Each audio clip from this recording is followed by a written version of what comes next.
Another day, another development in the war of words between North and South Korea. The North now says it'll restart all nuclear facilities, including the reactor and uranium enrichment plant at its Yongbyon nuclear complex. Now, this is a facility that was shut down in 2007 as part of an international agreement. Tensions have been rising in the peninsula since last month, when North Korea carried out an underground nuclear bomb test, despite warnings from the international community not to. Well, the test sparked criticism, and the UN quickly slapped new sanctions on the regime. The rhetoric has worsened, with the North closing official communications with the South, as well as making renewed threats to target US bases.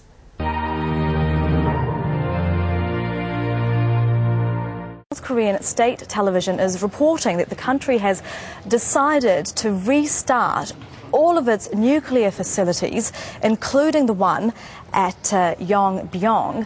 That facility was closed down in 2007. A spokesperson says the nuclear facilities will be used for both electricity and military purposes.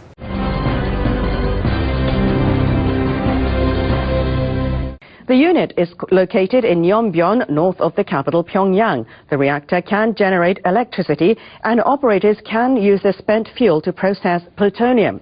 North Korean scientists have used that material in experiments, and analysts believe they've built several nuclear weapons with it. Authorities shut down the reactor as part of an agreement with members of the six-party talks.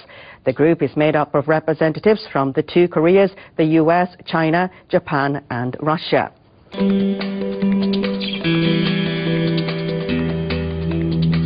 It carried out a third nuclear test in February and was then slapped with increased UN sanctions.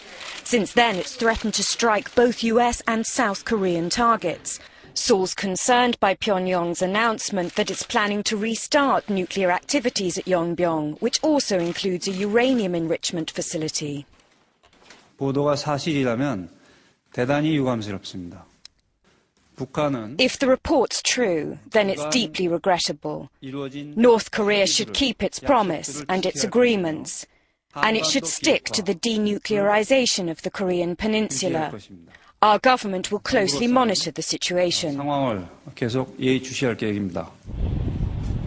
The US is also watching closely and has responded to Pyongyang's escalating war rhetoric, with high-profile movements of advanced aircraft and warships around the Korean peninsula.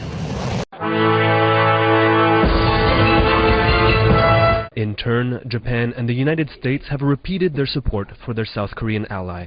I would note that despite the harsh rhetoric we're hearing from Pyongyang, we are not seeing changes to the North Korean military posture, such as large-scale mobilizations and positioning of forces. Now, we take this seriously. I've said that in the past. And we are vigilant, and we are monitoring the Korean situation very diligently. American stealth aircraft have arrived in South Korea to participate in annual exercises, which are due to finish on April the 30th.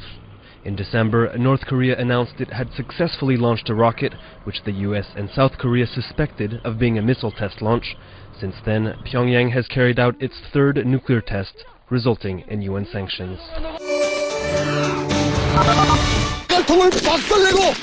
The message is clear. North Korean soldiers firing on a paper target with the words USA on the helmet.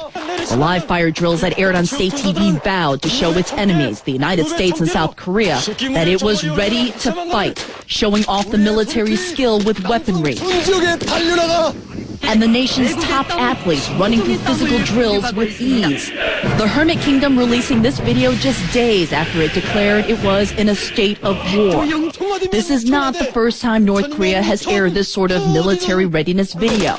In March of last year, it pledged a, quote, sacred war against South Korea. State video showed soldiers unleashing dogs in the snow, attacking an effigy of then South Korean President Lee Myung-bak. A train is shown running over a cutout of the president. State TV also showed the military using rocket launchers to blow up an effigy of the then president, who they call the leader of the, quote, puppet nation of traitors. But what's unusual about this latest video is the rare show of firing on a U.S. target, even if it is just paper. The Pentagon says it remains unconcerned about what North Korea says. The U.S. cares what it does. We haven't seen any kind of troop movements on the North Korean side that would indicate imminent military action.